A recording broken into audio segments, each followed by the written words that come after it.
ठीक, देखिए next chapter हम लोग आए हैं बायोमोलिक्यूल के ऊपर। बायोमोलिक्यूल्स नाम ही बता रहा है, बायो मतलब लिविंग, मॉलिक्यूल मतलब मॉलिक्यूल, वो मॉलिक्यूल जो एक ऑर्गेनिज्म, लिविंग ऑर्गेनिज्म को बनाएंगे उन्हें हम क्या कहते हैं, बायोमोलिक्यूल्स कहते हैं। और बायोमोलिक्यूल्स के बारे में हम कैसे पता लगाएं कि भाई साहब कौन कौन से मॉलिक्यूल्स बायोमोलिक्यूल, ठीक है। हमने क्या करा, हमने एक लिविंग टिश्यू लिया, लिविंग टिश्यू लिया, और लिविंग टिश्यू लेने के बाद, लिविंग टिश्यू कुछ भी हो सकता है, मान लीजिए आपके लिवर की सेल्स निकाल ली गई, मसल सेल निकाल ली गई, ठीक है, आपकी लिवर की सेल निकाल ली या मसल सेल निकाल ली, और उसको क्या करा, उसमें से टिश्यू निकाला, लिवर में से थोड़ा सा टिश्यू काट लिया। लिवर, अब आपका मतलब क्या कह रहे हैं, जैसे भी लिविंग ऑर्गेनिज्म जो मर चुकी है मान लीजिए, उसकी बात कर रहे हैं, ये नहीं कि जिंदा क्या निकाल ले, तुम्हारा लिवर से निकाल लिया, ऐसा नहीं करना। हाँ, तो लिवर के छोटा सा पार्ट को लिया और मोर्टार और पेसल से इसे हमने क्या करा, इसमें से कूट लिया, मोर्टार और पेसल भी होता है कूटने वाला, उससे हमने इसे कूट लिया।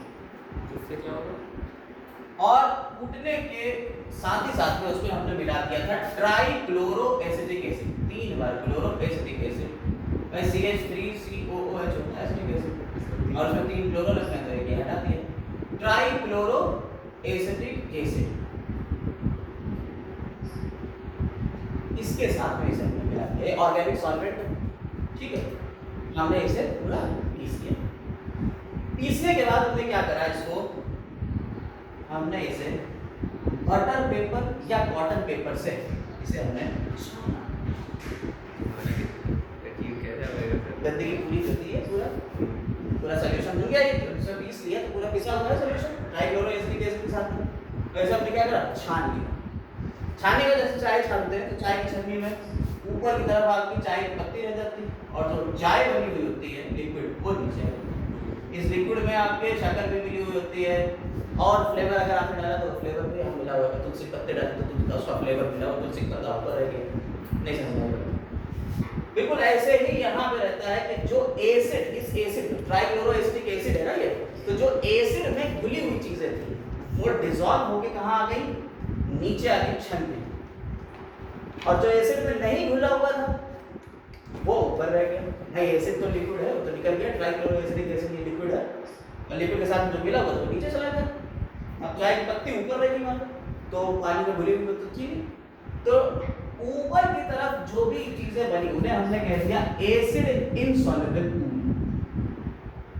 इनसॉल्युबल,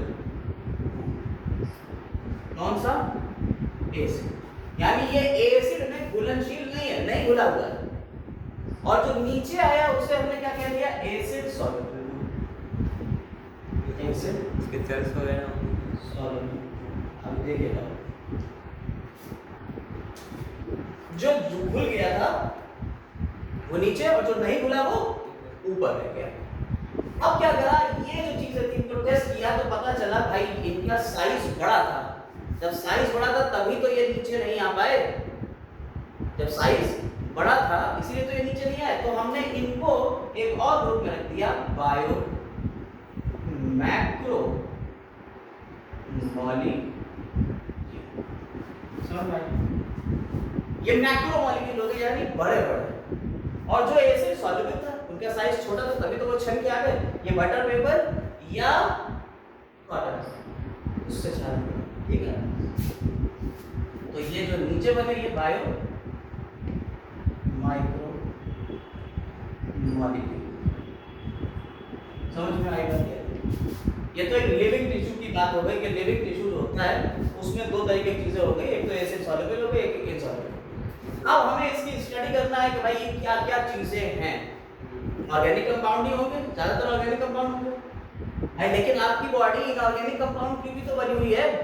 जैसे आपके अंदर सोडियम आयन होता है, पोटेशियम आयन होता है, HCO3 होता है माइनस का, तो ये सारे आयन्स भी तो है। जब ये आयन है तो इनको कैसे स्टडी करेंगे? ये तो समझ में आ गया कि भाई साहब ये तो ऑर्गेनिक कंपाउंड्स थे, अभी इनके बारे में बताएंगे कि कौन कौन थे। अब मान लीजिए ये ऑर्गेनिक कंपाउंड अल्कोहल था, ठीक है, ये हो सकता है कीटोन हो, एसीटोन हो, अलग अलग। इन सब के अपने फंक्शनल ग्रुप होते हैं। आपने आईयूपीएसी पढ़ा था, अल्कोहल हो गया तो OH लगा हुआ। और फंक्शनल ग्रुप की अपनी अपनी प्रॉपर्टीज होती है, इनको चेक करा जाता है। इनकी प्रॉपर्टीज से चेक कर लिया जाएगा कि हाँ, हम अगर ये इसके साथ में ऐसी रिएक्शन दे रहा है तो इसका मतलब है कि ये अल्कोहल होगा। तो इसका मतलब हमें ये पता चल जाएगा कि इसके अंदर अल्कोहल के कंपाउंड है, कीटोनिक कंपाउंड है, एल्डिहाइड है, या और भी बहुत सारे कंपाउंड। ये कैसे चेक करेंगे? हम इनके साइड ग्रुप से चेक कर लेंगे, जो फंक्शनल ग्रुप होगा। क्या होगा? Functional group. फंक्शनल ग्रुप हमें ये बताएगा कि कौन से कंपाउंड है ऑर्गेनिक कंपाउंड। ठीक, अब इनऑर्गेनिक कंपाउंड का पता करना है कि इसमें इनऑर्गेनिक कौन कौन से मटेरियल है। उसके लिए क्या करें? एक डिफरेंट मेथड ट्राई करते हैं। हमने क्या करा? हमने एक लिविंग टिश्यू लिया और इसका हमने कर लिया एक वेट। जब वेट किया तब जो लिविंग टिश्यू था वो वेट कहलाएगा वेट। ठीक, क्या कहलाएगा? वेट। क्योंकि गीला तो भाई लिविंग टिश्यू अभी काट के लेके आओ तो पानी भी तो होगा, पर तुमने उसे सुखा लिया। जब सुखाओगे तो क्या हुआ? जब सुखाया तब जो उसका वेट किया तब वो निकला ड्राई वेट। ठीक, और इस ड्राई वेट वाले इस मटेरियल को उनने जला दिया। क्या करा? जलाने के साथ ही यहाँ पे जो ऑर्गेनिक कंपाउंड होंगे, ऑर्गेनिक कंपाउंड्स वो होते हैं जो कार्बन के कंपाउंड्स होते हैं। बेसिकली कार्बन से रिलेटेड कंपाउंड सारे ऑर्गेनिक होते हैं। उसको जब जलाते हैं तो वो सारे के सारे कार्बन डाइऑक्साइड वगैरह में बदल के निकल जाते हैं गैसेस फॉर्म। जो इनऑर्गेनिक कंपाउंड होते हैं वो यहाँ बचे राख की फॉर्म में। और राख को क्या कहते हैं? अभिषेक की बीवी कौन? ऐश। नहीं समझे? तुमसे नहीं हो पाएगा। अभिषेक बच्चन। ठीक है, तो जो बचा वो क्या था? ऐश। और जो ये ऐश है, इस ऐश में आपके कौन होंगे? Inorganic substances. तो ऑर्गेनिक तो आपने देख लिया इधर कैसे? ट्राइक्लोरो एसिटिक एसिड में घोल के मोर्टार और पेसल से इसे पीस के और इसे छान लिया बटर पेपर या कॉटन के कपड़े से। छानने के बाद दो तरीके के मटेरियल मिले। एक तो एसिड सॉल्युबल था, जो छोटे कंपाउंड होंगे, जो साइज में छोटे होंगे वो नीचे आते एसिड सॉल्युबल हो गए, और जो साइज में बड़े थे वो एसिड इनसॉल्युबल में आ गए। CH3COOH ना डालें तो क्या होगा?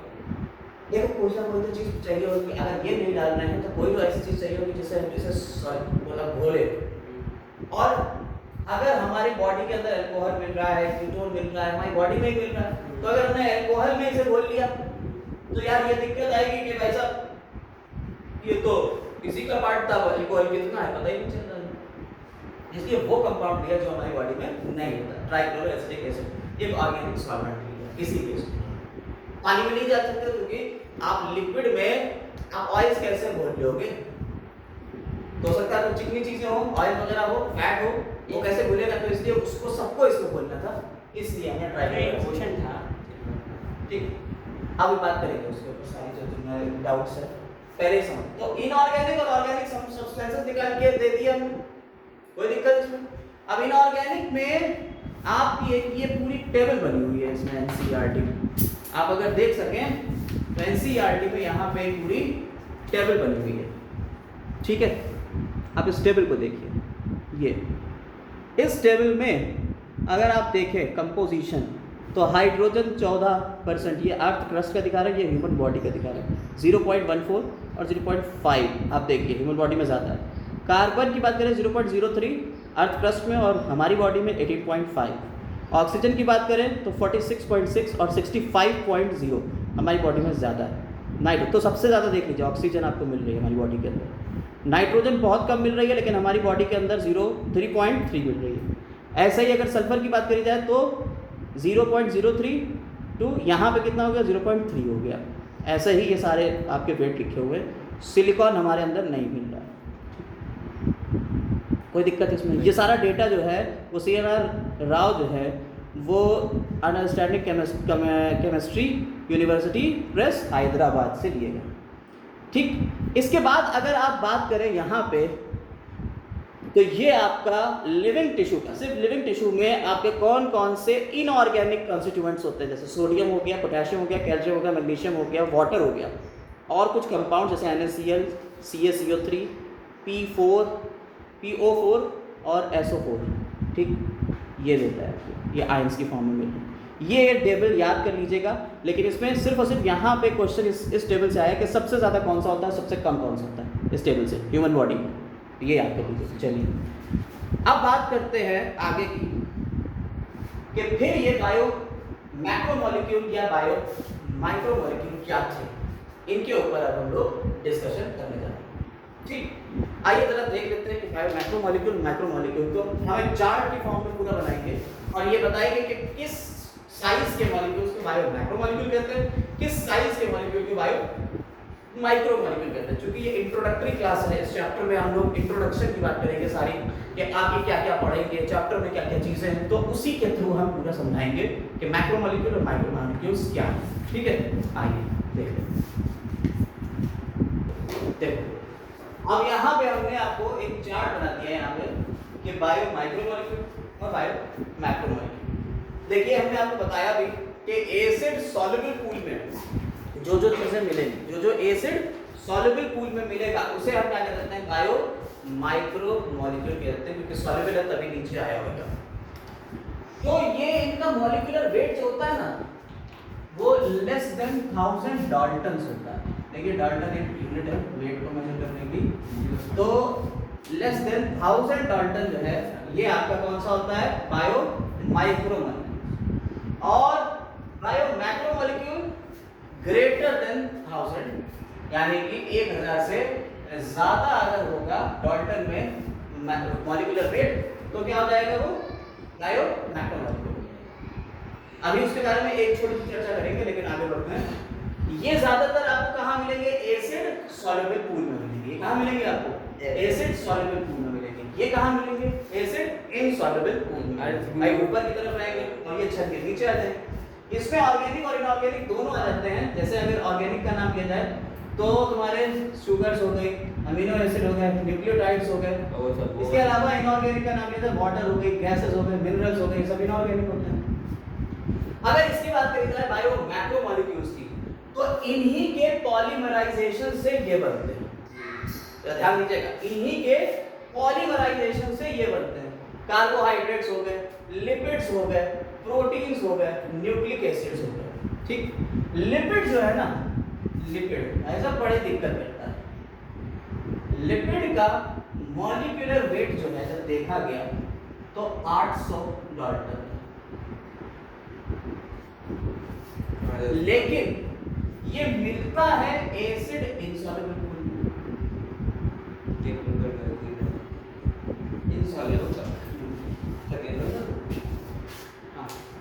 ये एसिड इनसॉल्युबल पूल में मिल रहा है और इसका मॉलिक्यूलर वेट 800 डाल्टन। होना कहाँ चाहिए था, इसके अकॉर्डिंग इसे यहाँ होना चाहिए था, लेकिन इसके अकॉर्डिंग इसे यहाँ होना चाहिए था। यार ये दो बातें कॉन्फ्लिक्ट कर गई। Exception case. हाँ, तो होता क्या है, लिपिड जब मोर्टार और पिस्टल से इसे हम पीस रहे थे तो जो लिपिड मॉलिक्यूल था ना, वो लिपिड मॉलिक्यूल क्या होता है उसमें, जब घिसल ये छोटी छोटी गोलियों की फॉर्म में, देखो वेसिकल्स की फॉर्म में है तो ये छोटा मॉलिक्यूलर वेट में, लेकिन उसे घिसने से क्या होता है, ये पूरी तरह से ये लिक्विफाई नहीं होता है, ये छोटी छोटी गोलियों की फॉर्म में आ जाता है। जब इसे हम छानते हैं तो क्या होता है, बड़े ऊपर ही हो जाता है। समझे बात को, ये पॉलीमराइजेशन से नहीं बनता है। लिपिड जो बनता है ये पॉलीमराइजेशन से नहीं बनता कि आपने कहा नहीं सब पॉलीमर्स हैं और ढेर सारे लंबी चेन बन गई। पॉलीमराइजेशन कैसे, जैसे अमीनो एसिड, एक अमीनो एसिड, दूसरा अमीनो एसिड, तीसरा अमीनो एसिड, और ऐसे जुड़ते हुए ढेर सारे अमीनो एसिड मिलकर क्या बना देंगे, प्रोटीन बना देते हैं। समझ में आई बात है? ढेर सारे अमीनो एसिड के मिलने से प्रोटीन बनता है। 10th क्लास में आपने डाइजेस्टिव सिस्टम पढ़ा था, और डाइजेस्टिव सिस्टम में प्रोटीन्स को जब डाइजेस्ट करते हैं तो क्या बनता है? अमीनो एसिड बनता है। पता है ना? जो प्रोटीन्स भाई साहब क्या है? अमीनो एसिड का पॉलीमर है। न्यूक्लियोटाइड्स से मिलके न्यूक्लिक एसिड बन जाता है। बहुत सारी सिंपल शुगर्स से मिलके, ग्लूकोज से मिलके कार्बोहाइड्रेट्स के बाकी चीजें मिलती हैं। ठीक, कार्बोहाइड्रेट हमारा यहाँ पे अगर बात करी जाए तो मोनोसैकेराइड और ऑलिगोसैकेराइड आते हैं। शुगर्स की बात करिए, ये भी कार्बोहाइड्रेट ही है। ये भी क्या है? कार्बोहाइड्रेट। और कार्बोहाइड्रेट को अभी क्लासिफाई करके दिखाएंगे, थोड़ा थोड़ा बताएंगे सबके बारे में, क्योंकि ये जनरल क्लास है तो सारी जनरल बातें करेंगे। इसमें मोनोसैकेराइड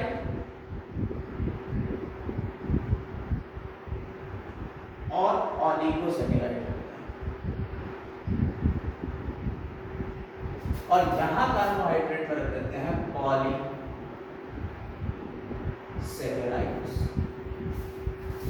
मोनोसैकेराइड्स और ऑलिगोसैकेराइड्स के मिलने से चेन बनती है, और उस चेन को पॉलीसैकेराइड कहते हैं। जैसे ढेर सारे ग्लूकोज मिलते चले जाएंगे तो या तो ग्लाइकोजन बन सकता है हमारे अंदर, या प्लांट्स में शुगर बनती है, कौन सी? स्टार्च। फूड मटेरियल याद करिए, आपके अंदर ग्लूकोज होता है, ग्लाइकोजन की फॉर्म में स्टोर रहता है लिवर में, और प्लांट्स में ग्लूकोज स्टार्च की फॉर्म में होता है। तो स्टार्च क्या है? पॉलीमर। कार्बोहाइड्रेट का पॉलीमर क्या है? पॉलीसैकेराइड हो गया। ग्लाइकोजन क्या है? पॉलीमर, तो पॉलीसैकेराइड हो गया। लेकिन बना किससे था? ग्लूकोज से, जो क्या है? मोनोसैकेराइड। नहीं समझ में? यानी इन माइक्रोमोलेक्यूल्स के जुड़ने से मैक्रोमोलेक्यूल्स का फॉर्मेशन होता है, लेकिन लिपिड्स में ऐसा कुछ नहीं होता है कि यहां माइक्रोमोलेक्यूल्स जुड़े हैं उसके बाद में। हालांकि लिपिड भी बनाता है ग्लिसरॉल और फैटी एसिड से मिलकर, तो ग्लिसरॉल और फैटी एसिड को इसमें रखा जा सकता है, लेकिन वो पॉलीमराइजेशन नहीं करते, वो जुड़ जाते हैं बॉन्ड के थ्रू, लेकिन पॉलीमराइजेशन नहीं करते कि वो एक ही ग्लिसरॉल ग्लिसरॉल ग्लिसरॉल जोड़ते चले जा रहे हैं, ऐसा नहीं। अभी लिपिड के बारे में बात करें, लेकिन अब एक सिनेरियो समझो। इस चैप्टर का एक सिनेरियो आपके दिमाग में बना, सीन बन गया। यानी इस चैप्टर में हमें क्या पढ़ना है? हमें शुगर्स या कार्बोहाइड्रेट्स के बारे में पढ़ना होगा, हमें एमिनो एसिड या प्रोटीन्स के बारे में पढ़ना होगा, हमें न्यूक्लियोटाइड्स यानी कि न्यूक्लिक एसिड यानी डीएनए और आरएनए के बारे में पढ़ना होगा। ये सारी बातें करना होगा। क्लियर हो गई बात? यहाँ तक बात समझ में आई? यानी एमिनो एसिड कौन कौन से होते हैं, कैसे कैसे होते हैं, कैसे चार्ज होता है, शुगर्स में ग्लूकोज कैसा होता है, फ्रक्टोज कैसा होता है, इसके बारे में थोड़ी बातें होंगी। ऐसे ही यहाँ पर प्रोटीन्स कैसे होते हैं, primary structure, secondary structure, tertiary structure और क्वाटरनरी स्ट्रक्चर। प्रोटीन्स के भी 4 स्ट्रक्चर होते हैं, प्राइमरी, सेकेंडरी, टर्शियरी और क्वाटरनरी। इसके बारे में बात होगी। ये कैसे एमिनो एसिड एक दूसरे से जुड़ जाते हैं? भाई बॉन्ड कौन सा होता होगा? अभी हमने कहा कि एमिनो एसिड एक दूसरे से जुड़ते चले जा रहे हैं, तो यार इनके जुड़ने के लिए एक बॉन्ड बनता होगा, पेप्टाइड बॉन्ड। वो पेप्टाइड बॉन्ड कैसे बनता है? ये न्यूक्लियोटाइड एक दूसरे से जुड़ रहे हैं, ये कैसे जुड़ते होंगे? Phosphodiester bond. ग्लूकोज ये मॉलिक्यूल एक दूसरे से जुड़ते चले जा रहे हैं, तब आपको कार्बोहाइड्रेट स्टार्च बना के दे रहे हैं। ये ग्लूकोज के मॉलिक्यूल्स कौन से बॉन्ड से जुड़ते होंगे? Glycosidic bond. ऐसे ही जो लिपिड्स है उसके बीच ईस्टर बॉन्ड होता है, ग्लिसरॉल और फैटी एसिड के बीच में ईस्टर बॉन्ड होता है। इन सब के बारे में बात करेंगे, चर्चा करेंगे, वो ये सारी बॉन्डिंग्स की। देखिए अब इस चैप्टर को हम कैसे पढ़ाएंगे? ये तो एनसीईआरटी का हो गया सी, अब हम कैसे पढ़ाएंगे इस चैप्टर को? तो देखिए हम एक एक पॉइंट उठाएंगे। डायरेक्ट अगर हमने बात करी प्रोटीन्स की, तो भाई कहाँ से बनना शुरू होते हैं? एमिनो एसिड से बनना शुरू होते हैं। तो एमिनो एसिड को पढ़ाते चले जाएंगे, साथ ही साथ प्रोटीन को भी पूरा पढ़ा डालेंगे। ऐसे ही बात करी कार्बोहाइड्रेट की, तो मोनोसैकेराइड, ऑलिगोसैकेराइड और पॉलीसैकेराइड तीनों एक साथ कवर करेंगे, क्योंकि एनसीईआरटी में मोनोसैकेराइड और ऑलिगोसैकेराइड की बात नहीं हुई, सिर्फ पॉलीसैकेराइड एक हेडिंग है। जब तक आप मोनोसैकेराइड को नहीं जानोगे, पॉलीसैकेराइड कैसे जान पाओगे? ठीक है। ऐसे ही लिपिड की जब बात करेंगे तो ग्लिसरॉल और फैटी एसिड के बारे में बताएंगे। एक फैटी एसिड्स कौन होते हैं, ग्लिसरॉल कौन होता है, सिंपल लिपिड क्या होते हैं, कंपाउंड लिपिड क्या होते हैं, ठीक है। और फिर उसके बाद लिपिड्स के से ये एक दूसरे से बॉन्ड बना के पूरा लिपिड का स्ट्रक्चर बनाएंगे। ये सारी बातें हम करेंगे अपने लेवल पे, यानी कि एक एक पॉइंट को हम पकड़ते जाएंगे, पूरा पूरा खत्म करते जाएंगे। इसके बाद लास्ट जो होगा इस चैप्टर का, उस लास्ट चैप्टर में हम पढ़ेंगे, चैप्टर के लास्ट में एंजाइम्स के बारे में। ये एंजाइम्स क्या होते हैं, इनकी वर्किंग क्या होती है, एंजाइम्स कैसे फंक्शन करते हैं, भाई आपके अंदर एंजाइम कैसे फंक्शन कर रहे हैं? ना प्रोटीन के बने होते हैं एंजाइम, ये किस तरीके से फंक्शन करते हैं ये बताएंगे हम जाकर। एंजाइम्स आप लोगों ने सुना होगा कि भाई साहब एंजाइम्स रिएक्शन का रेट बढ़ा देते हैं। एंजाइम्स कैटलिस्ट की तरह वर्क करते हैं, बायो कैटलिस्ट कहलाते हैं। ये रेट ऑफ रिएक्शन को बढ़ा देते हैं। जैसे मान लो एक रिएक्शन की बात करें हम, CO2 हमारी बॉडी के अंदर कार्बन डाइऑक्साइड जो है ना वो पानी के साथ घुलती है और कार्बोनिक एसिड बनाती है हमारी बॉडी में, और ये कार्बोनिक एसिड जो है ये दो फॉर्म में टूट जाता है, और HCO3 यानी इस फॉर्म में HCO3 माइनस की फॉर्म में बाइकार्बोनेट आयन कहलाता है। बाइकार्बोनेट आयन की फॉर्म में ये कार्बन डाइऑक्साइड का मूवमेंट होता है हमारी बॉडी के अंदर। 70% कार्बन डाइऑक्साइड इसी फॉर्म में चल रही है, 70% कार्बन डाइऑक्साइड इसी फॉर्म में चल रही है। लेकिन इसको यहां से यहां तक आने में, एक मॉलिक्यूल को आने में भाई साहब बहुत टाइम लगेगा, क्योंकि एंजाइम है। तो यहां पे एक एंजाइम अगर लग जाए कार्बोनिक एनहाइड्रेज, ये एंजाइम इसके रिएक्शन को 6 लाख गुना तेज कर देता है। क्या है? 6 लाख टाइम फास्ट कर देता है। कितनी देर में होती है ये? सोचो ये काम अगर 1 घंटे में हो रहा है तो 6 लाख गुना तेजी से होने लगेगा ये काम। सोचो नैनो सेकंड्स में काम होने लगेगा। और ये एंजाइम मिलता कहाँ है? ये एंजाइम आपको मिलता है आरबीसीज के अंदर। इसीलिए तो आरबीसीज में न्यूक्लियस नहीं है, वहाँ ये बवाल दे रहा है। आरबीसीज में न्यूक्लियस का आपको पूरे में हीमोग्लोबिन है और उसके साथ में यहाँ एंजाइम है कार्बोनिक एनहाइड्रेज, और एनहाइड्रेज काम क्या कर रहा है?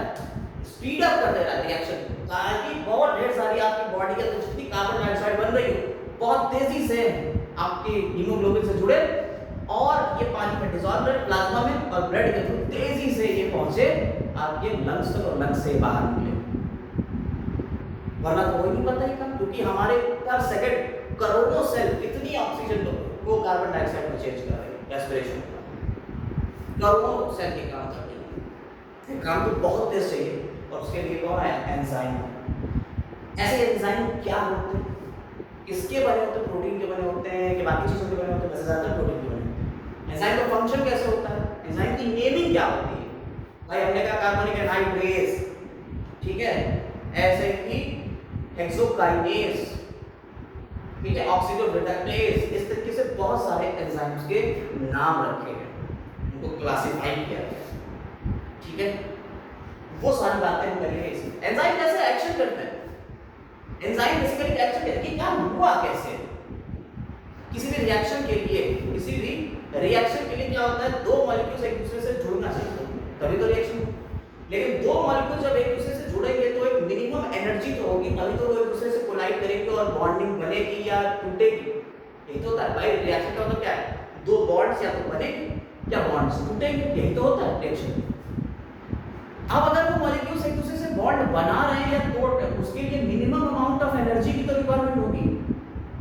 यानी रिएक्शन को स्टार्ट करने के लिए there is a need of certain amount of energy, that is called activation energy. So क्या कहेंगे? Activation energy. और ये एंजाइम अगर लगा देंगे तो एक्टिवेशन एनर्जी कम चाहिए होगी, और अगर आपको कम एक्टिवेशन एनर्जी में रिएक्शन हो जा रही है, मान लो अगर अभी आपका चिप्स का पैकेट 20 वाला 5 रुपए में मिलता है, भाई साहब टूट पड़ोगे तो क्या तो भाई बहुत दे दो, जितने हो दे दो, 5 रुपए में मिल रहा 20 वाला पैकेट, फायदा है। यही बात है कि रिएक्शन के लिए जब एक्टिवेशन एनर्जी जो है वो कम हो जाएगी, यानी मिनिमम अमाउंट ऑफ एनर्जी कम चाहिए तो रिएक्शन तेज नहीं हो जाएगी। यही तो एंजाइम का काम है। एंजाइम का काम यही तो है, वो रिएक्शन को फास्ट कर दे। समझ में आई बात है? इस एंजाइम के बारे में पूरी बातें करेंगे, कैसे ये करता है, क्या होता है, ये सारी बातें इसमें। तो ये जो एसिड इनसॉल्युबल पूल में मिल रहे हैं भाई साहब लिपिड, ये नॉट स्ट्रिक्टली माइक्रोमोलेक्यूल्स और ना ही स्ट्रिक्टली मैक्रोमोलेक्यूल, ये बीच में बेचारे होते हैं। लेकिन अक्सर इन्हें मैक्रो मॉलिक्यूल में ही रखा जाता है क्योंकि एसिड इनसॉल्युबल मिलते हैं। लेकिन साइड बाई इनका 800 डाल्टन है, ये स्ट्रिक्टली माइक्रो मॉलिक्यूल भी नहीं है और स्ट्रिक्टली मैक्रो मॉलिक्यूल भी नहीं है, ये बात याद रखिएगा। फिर यहाँ से आपको एक जनरल सिनेरियो मिल गया कि भाई हमारे बायोमोलिक्यूल्स हैं, ठीक। बायोमोलिक्यूल्स के बारे में समझना है, इस चैप्टर में क्या क्या पढ़ेंगे ये समझना है। यहाँ हम लोग पहला पार्ट खत्म करेंगे कार्बोहाइड्रेट्स का, कि कार्बोहाइड्रेट्स क्या होते हैं, कैसे उनकी बॉन्डिंग होती है, ये सारी बातें इसी वीडियो में खत्म करेंगे हम, ठीक है। कोई दिक्कत तो नहीं इसमें। चलिए इसके बाद फिर प्रोटीन्स और फिर न्यूक्लिक एसिड है, इतनी बातें हैं। प्रोटीन है, न्यूक्लिक एसिड है और लेकिन तीन चीजों पे फोकस, चार चीजों पे होगा, कार्बोहाइड्रेट, प्रोटीन, न्यूक्लिक एसिड और लिपिड। बस ये चार चीजें पढ़ ली और लास्ट में आपने एंजाइम पढ़ लिया, खत्म किस्सा। यही है चैप्टर। इस सिनेरियो को अगर समझ ले हो तो आगे बढ़ते हैं। देखिए अब बात कर रहे हैं हम लोग carbohydrates, hydrates of carbohydrate, hydrates यानी कार्बन के साथ में H2O लगा और ये एन कर दो, ये इसका जनरल फॉर्मूला। इसका कार्बन के हाइड्रेट्स हो गए, इसका जनरल फॉर्मूला होगा हाइड्रोकार्बन्स का, कार्बोहाइड्रेट्स का, ठीक है, यानी CnH2n और ON। अब इसको हमने तीन पार्ट में बांटा है ना। हाँ हाँ ये एम्पिरिकल फॉर्मूला, ये जनरल फॉर्मूला कह सकते हो। मोनोसैकेराइड, ऑलिगोसैकेराइड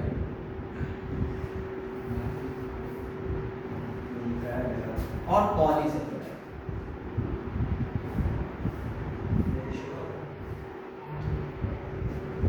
मोनोसैकेराइड्स वो होते हैं, जरा ध्यान से देखिएगा, एक एक पॉइंट समझा रहे हैं उसके बाद ही समझाएंगे। मोनोसैकेराइड्स वो होते हैं जिसमें कार्बन के नंबर ऑफ कार्बन 3 से लेके 7 तक हो सकते, 3 to 7। यानी अगर एक होगा कार्बन का नंबर 3 होगा तो क्या हो जाएगा, Cn की जगह क्या आ जाएगा 3, CnH2n, 2n मतलब 6 और ON, n का मतलब हो गया 3, यानी n की जगह पे आप 3 रखिए भाई, इसको आप खोलेंगे तो CnH2n ON रखेंगे, n की जगह 3 कर दो, ये फॉर्मूला आ गया। इसे कहते हैं ट्रायोज। इसके नाम है सर, दूसरा C4H8O4 टेट्रोज। तीसरा हेक्सोज, ओ सॉरी पेंटोज।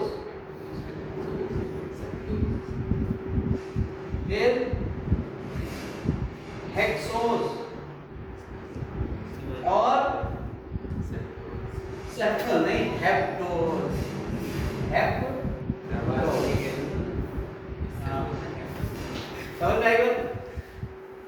इनके एग्जाम्पल देख लीजिए, एक एक दो एग्जाम्पल देख लेते हैं। 3 कार्बन वाले 2 कार्बन वाले के देखिए, इसके एग्जाम्पल देखिएगा। मोनोसैकेराइड में हमने triose, tetrose, pentose, hexose, heptose बता दिया। फॉर्मूला आप खुद लिखेंगे भाई, यहाँ हम बता दे रहे हैं फॉर्मूला, यहाँ C7 हो गया, H7 14 हो गया और O7, ठीक। ये फॉर्मूले आप खुद लिख लेंगे सारे। अब इनके एग्जाम्पल देखिए, जैसे ट्रायोज में ग्लिसरैल्डिहाइड, ये सारे नाम आपको हम पढ़ाएंगे कब, जब फोटोसिंथेसिस और रेस्पिरेशन पढ़ाएंगे, वहाँ ये सारे नाम आपको पढ़ाएंगे, फोटोसिंथेसिस और रेस्पिरेशन। बस अब क्या फिजियोलॉजी ही शुरू हो रही, प्लांट फिजियोलॉजी, पहला चैप्टर ही फोटोसिंथेसिस, भाई खेल रहे हो। ग्लिसरैल्डिहाइड, डाइहाइड्रोक्सी एसीटोन फॉस्फेट, नाम ये सारे आप सुने चाहिए। इसके बाद एरिथ्रोज, थ्रियोज, राइबोज, जाइलोज, देखिए पेंटोज क्या है, राइबोज, जाइलोज, जाइलुलोज भी होता है, डीऑक्सी राइबोज और राइबुलोज। RUBP, राइबुलोज बाइफॉस्फेट, नाम सुना होगा आपने, RUBP, राइबुलोज बाइफॉस्फेट। फोटोसिंथेसिस में बड़ा काम करता है, फोटोसिंथेसिस में कार्बन डाइऑक्साइड को यही जोड़ता है R2PP अपने साथ में, कि 5 कार्बन का कंपाउंड होता है लैक्टोज बाइफॉस्फेट। ऐसे यहाँ ग्लूकोज, फ्रक्टोज और गैलेक्टोज ये 6 कार्बन के होते हैं। ऐसे ही सेडोहेप्टुलोज, ये सेडोहेप्टुलोज जो होता है ये आपका हेप्टोज में आता है और ये 7 कार्बन का कंपाउंड होता है। ठीक है, फोटोसिंथेसिस में सारी चीजें हम बताएंगे, सारे नाम ये लेंगे, इसलिए ये नाम पहले तो याद कर लीजिए। ये ट्राइओज है, ये टेट्रोज है, ये पेंटोज है, ये हेक्सोज है और ये हेप्टोज में आते हैं। ये सारे के सारे आपके मोनोसैकेराइड है जिसमें 3 से लेकर 7 कार्बन तक ही मिल रहा है।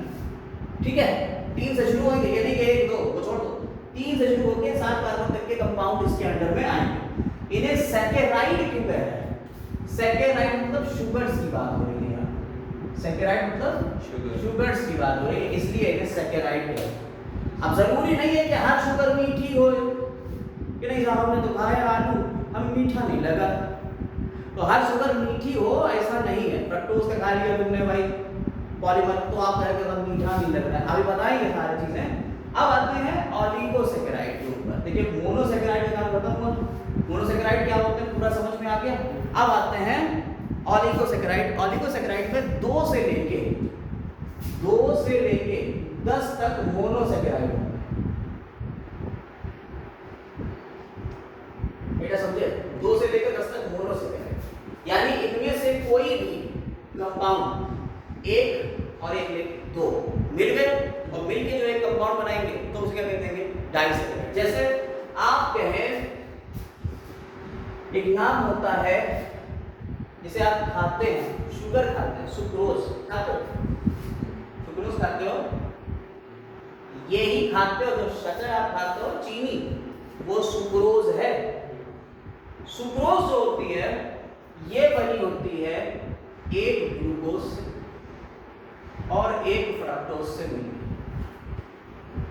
यानी जब सुक्रोज को तोड़ोगे तो एक ग्लूकोज निकलेगा, एक फ्रक्टोज निकलेगा।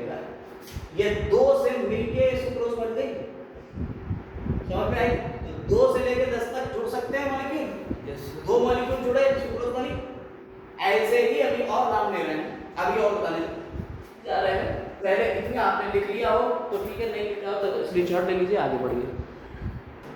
देखो अब यहाँ पे जो बात हम लोग करेंगे तो डाइसैकेराइड वाले की बात कर रहे हैं, या ऑलिगोसैकेराइड। देखिए ऑलिगोसैकेराइड को 2 से 10 तक है, तो अगर 2 मिल रहे होंगे एक साथ तो उसमें डाइसैकेराइड, 3 मिल रहे होंगे तो उसे ट्राइसैकेराइड, 4 मिल रहे होंगे tetra, penta, hexa, hepta, octa, nona, deca saccharide से बनेगा। तो इतने आगे भी बढ़ना नहीं भाई, 11th लेवल पे बात कर रहे हैं, नीट लेवल पे बात कर रहे हैं।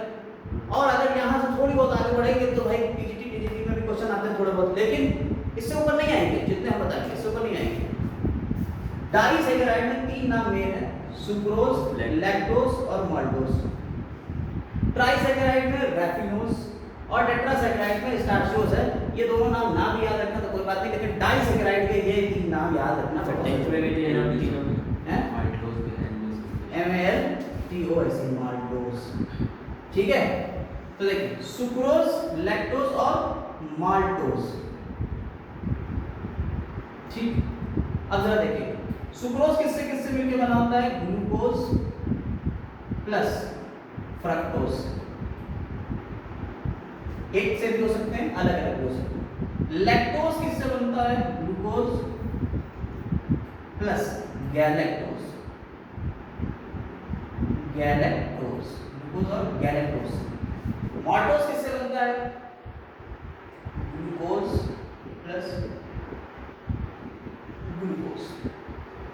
आप जो टेबल पे अपने रख के शुगर लेते हो इसे टेबल शुगर भी कहते हैं, टेबल शुगर। इसके अलग अलग स्वीटनिंग इंडेक्स होते हैं, इसके अलग अलग स्वीटनिंग इंडेक्स होते हैं। स्वीटनिंग इंडेक्स यानी जो मीठा कितना कितना मीठा है, इसके इंडेक्स कहलाता है स्वीटनिंग इंडेक्स। ठीक है, कोई दिक्कत इसमें? अब अलग अलग स्वीटनिंग इंडेक्स है तो ये मिठास के लेवल पे तो ग्लूकोज और फ्रक्टोज एक दूसरे से जुड़ सकते हैं। ग्लूकोज और फ्रक्टोज एक दूसरे से जुड़ जाएंगे।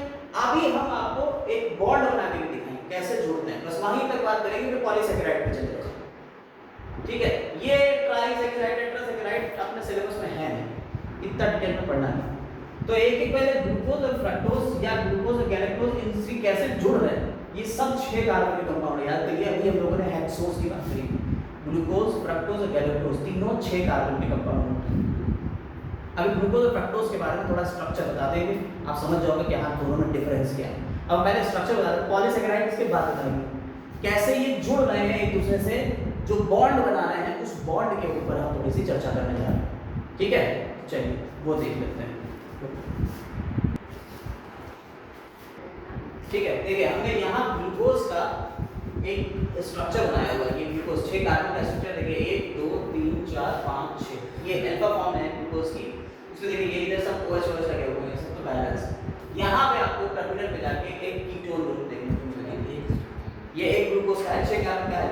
आप ग्लूकोज को देख लीजिए ना, C6 होगा है ना, H12 होगा, O6 आ जाएगा। देखो O6 है, 1 2 3 4 5 6 H कितने 12 है, 1 2 3 4 5 6 7 8 9 10 11 12। कार्बन कितने 6 हैं, 1 2 3 4 5 6 है। ये ग्लूकोज का ये ओपन चेन कहलाता है।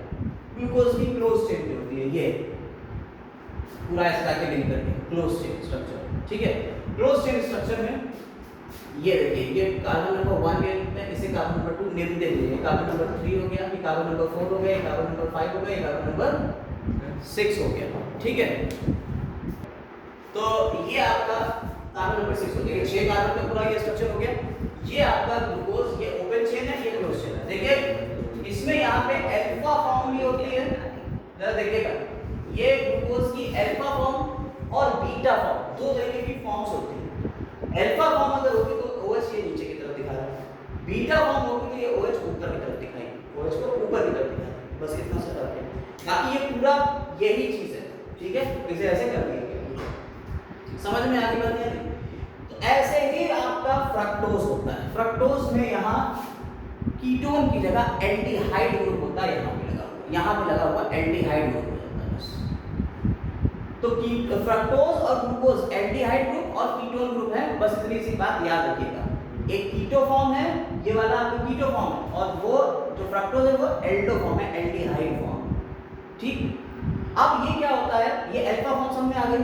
अभी चूंकि हम लिंकेज के बारे में बताएंगे आपको, तो लिंकेज कैसे बनेंगे। देखिए हम एक सुक्रोज का मॉलिक्यूल बनाने जा रहे हैं, जिसमें एक ग्लूकोज होगा और एक फ्रक्टोज होगा। एक ग्लूकोज होगा, एक फ्रक्टोज होगा, लेकिन सुक्रोज का मॉलिक्यूल कैसे बनेगा। आप इसी को फ्रक्टोज भी मान सकते हो, ये 6 कार्बन का है, सेम इसको ही फ्रक्टोज भी मान सकते हो। लेकिन फ्रक्टोज जो होता है वो कुछ इस तरीके से होता है कि 5 कार्बन यहाँ दिखेंगे, चेन में आपको 5 कार्बन ही देखने को मिलेंगे, छठा कार्बन यहाँ से गायब हो जाएगा, कुछ इस तरीके से होगा। देखिए इसको हटा देते हैं।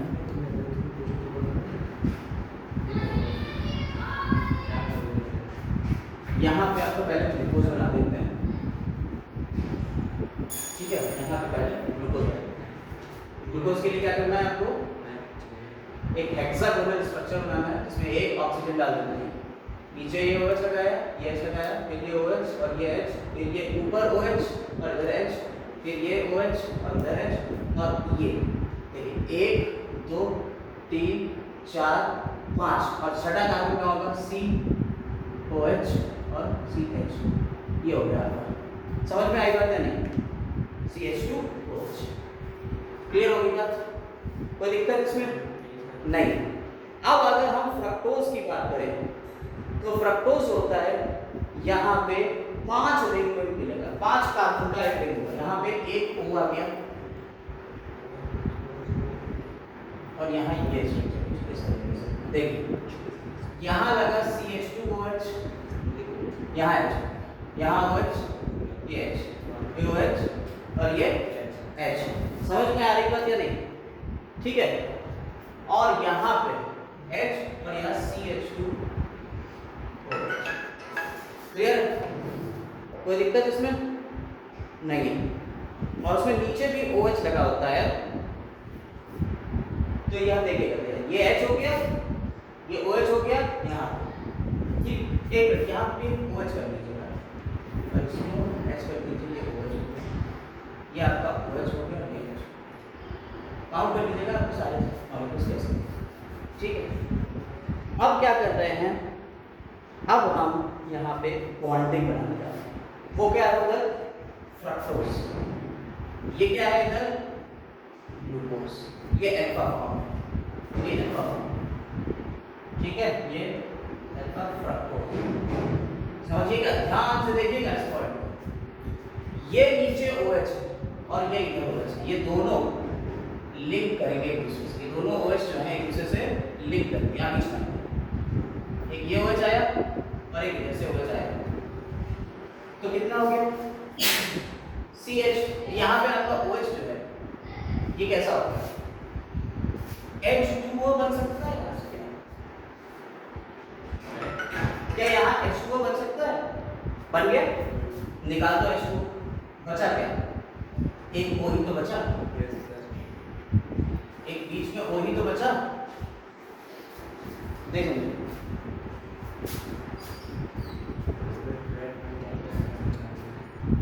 यहाँ आपने वाटर को निकाल दिया। अब वाटर यहाँ निकल गया और ये बन गया एक बॉन्ड, और ये जो बॉन्ड बना, इस बॉन्ड को हम बेटा क्या कहते हैं, ग्लाइकोसिडिक बॉन्ड, ग्लाइकोसिडिक बॉन्ड। अच्छा, इनके कुछ नाम भी है, जैसे ये आपका अल्फा ग्लूकोज था और इसकी नंबरिंग हमें याद करनी, 1 2 3 4 5 और ये 6 हो, ठीक है। ऐसे यहाँ पे इसकी नंबरिंग यहाँ से 1 2 3 4 5 और ये वाला हो गया 6, ठीक। दोनों छह कार्बन के ग्लूकोज फ्रक्टोज मिलके क्या बना रहे हैं, सुक्रोज बना रहे हैं, ठीक। समझ में आएगा, ये डीहाइड्रोजनेशन कंडेंसेशन हो रहा है, पानी बाहर निकल रहा है और ये बॉन्ड कौन सा बन रहा है, alpha 1 2 alpha 1 2 glycosidic linkage, glycosidic linkage. समझ में आई बात है, बॉन्ड समझ में आया कैसे बनते हैं ये और कैसे इनकी नेमिंग पड़ती है, अल्फा 1 2 या अल्फा 1 4 या अल्फा या बीटा, बीटा फॉर्म भी हो सकती है। हमने आपको क्या बताया, OH नीचे लगा तो अल्फा हो गया, यही चीज उल्टी हो जाती है तो बीटा फॉर्म आ जाती है, ठीक है। समझ में आई बात है अभी, खत्म हो गया, सही है।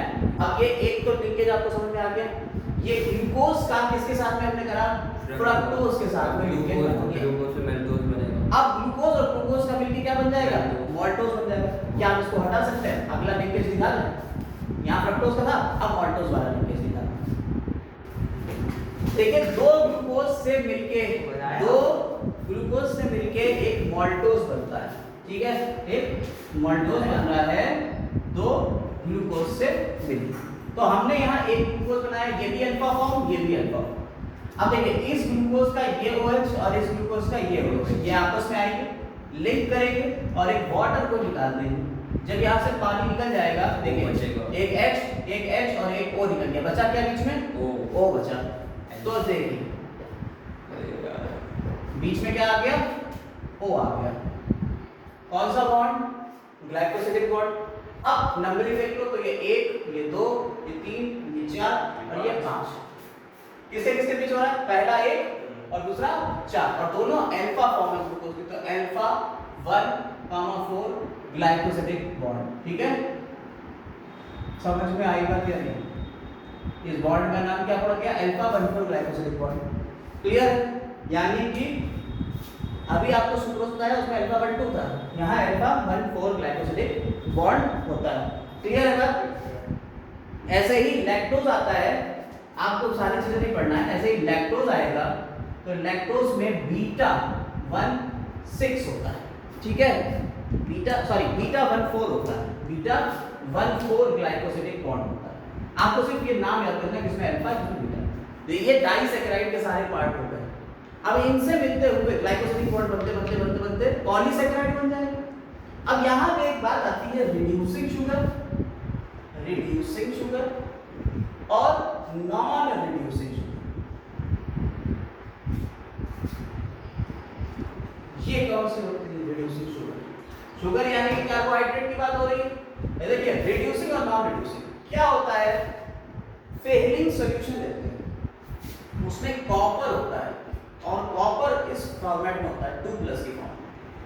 अगर रिड्यूसिंग शुगर है वो कॉपर को Cu2+ से Cu+ में बदल देंगे, यानी एक इलेक्ट्रॉन इसमें क्या हो जाएगा, ऐड हो जाएगा, एडिशन ऑफ इलेक्ट्रॉन, रिडक्शन हुआ तो ऐसी शुगर जो यहाँ से यहाँ इस फॉर्मेट से इस फॉर्मेट में बदल रही है, ऐसी शुगर क्या कहलाएगी? रिड्यूसिंग शुगर कहलाएगी। माल्टोस आपकी कैसी है? Reducing sugar. माल्टोस कैसी है? Reducing sugar. और सुक्रोज कैसी है? Non reducing sugar. तो यहाँ माल्टोस हो गया, ये रिड्यूसिंग हो गई। सुक्रोज कैसी हो गई? Non reducing. यानी ये फेलिक सॉल्यूशन को इस फॉर्मेट में नहीं बदलता है। फेलिक सॉल्यूशन होता है उसमें कॉपर आयन होता है, कॉपर 2+ को कॉपर प्लस में बदल देगी, जिससे उसका कलर चेंज हो जाएगा। तो आपको पता चल जाएगा कि हाँ यहाँ पे शुगर है या नहीं। ऐसे ही यहाँ बात आती है स्वीटनिंग इंडेक्स की। स्वीटनिंग इंडेक्स हमने आपको बताया था जो मिठास होती है। स्वीटनिंग इंडेक्स क्या होता है? मिठास होती है। स्वीटनिंग इंडेक्स कौन सी चीज कितनी मीठी है। तो अगर हम बात करें सुक्रोज, माल्टोज और लैक्टोज की, सुक्रोज, माल्टोज और लैक्टोज की, तो इनके जो स्वीटनिंग इंडेक्स है 1 से लेके मान लो 1000, 2000, 5000 तक जा रहे हैं, तो आ जाएगा 100, 32 और 60।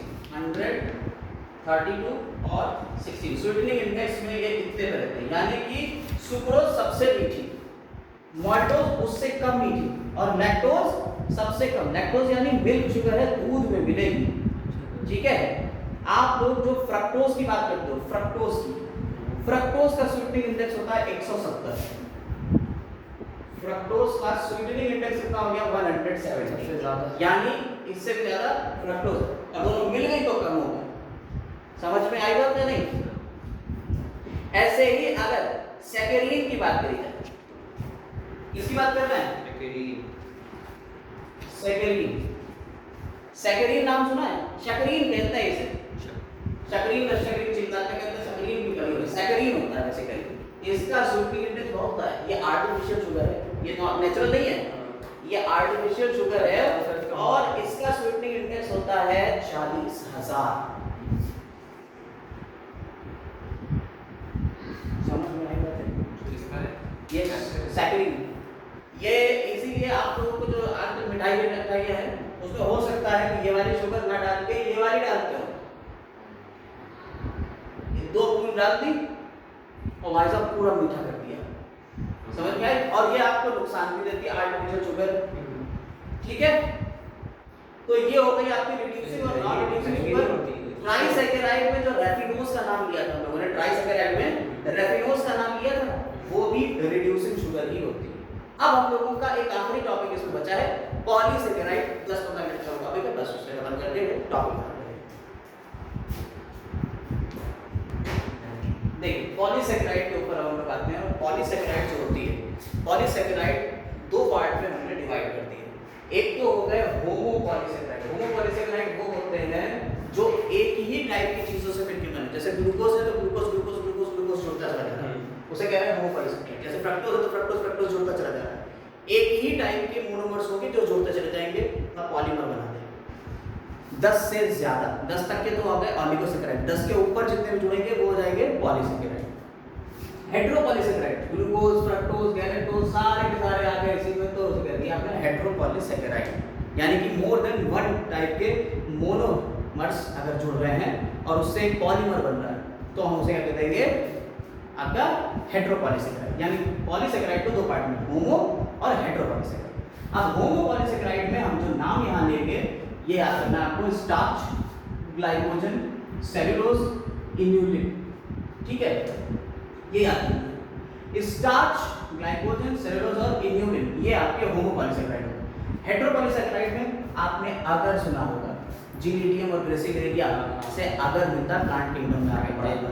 काइटिन सुना होगा, काइटिन की सेल वॉल होती है फंगस की, और काइटिन की एक्सोस्केलेटन होता है आर्थ्रोपोड्स का। याद रखिएगा, काइटिन का ही एक्सोस्केलेटन है आर्थ्रोपोड्स का और इसकी फंगस की। ये ज्यादातर साइंटिस्ट इसे समझते हैं कि ये होमो पॉलीसैकेराइड है क्योंकि ये एन एसिटाइल ग्लूकोसामीन का मिलकर बना हुआ है। लेकिन कुछ लोग इसे समझते हैं कि हेटेरोपॉलीसैकेराइड है। हमने फिलहाल इसे हेटेरो में रखा है। आप देख लीजिएगा, अगर कहीं कुछ बुक्स इसे होमो पॉलीसैकेराइड रखें तो आप इसे होमो पॉलीसैकेराइड में भी रख सकते हो।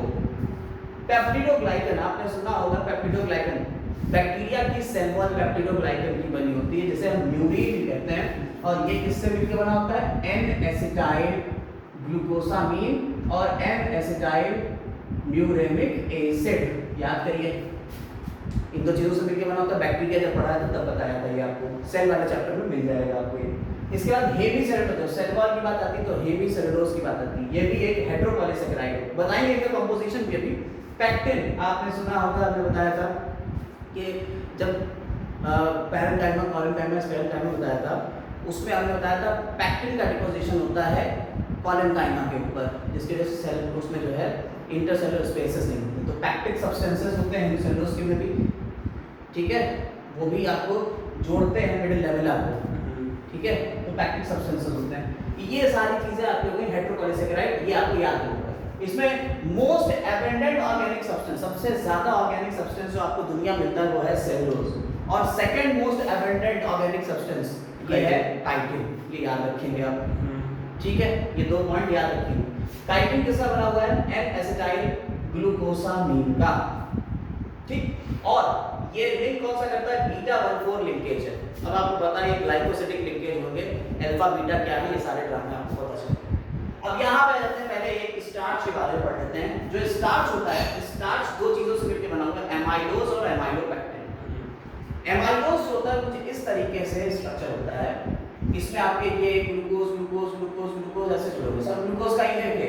और ये जो आपका टर्न आ रहा है इसमें 1 2 3 4 5 6, फिर अगले वाले में ऐसे। तो क्या हो रहा है, इसमें जो लिंक है एक ग्लूकोज दूसरे ग्लूकोज से जो लिंक है वो अल्फा 1,4 ग्लाइकोसिडिक लिंकेज से जुड़ा हुआ।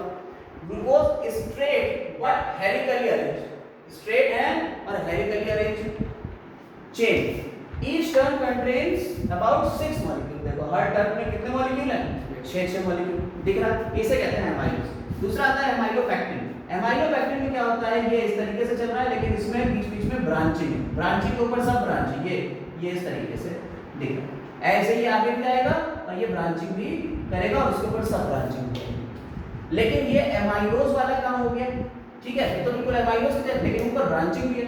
तो एमाइलोज तो 1,4 लिंकेज से चल ही रहा था, तुम्हें पता ही है, अल्फा 1,4 लिंकेज है। जहां ब्रांच आएगी वहां पे कौन सा मिलेगा? वहां मिल जाता है अल्फा 1,6 लिंकेज। ब्रांच वाली जगह पे क्या मिल जाता है?